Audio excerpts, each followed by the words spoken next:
Here's the whole AGLedger integration, start to finish, in one terminal. You begin by installing the command line tool. Point it at your instance, and Discover hands you your identity, your scopes, and the workflow to follow.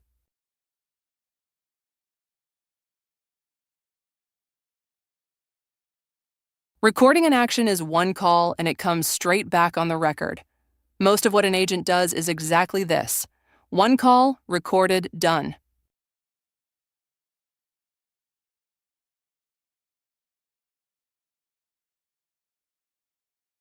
And the record can be exported and checked on its own afterwards, with no server in the loop. That is what the work leaves behind.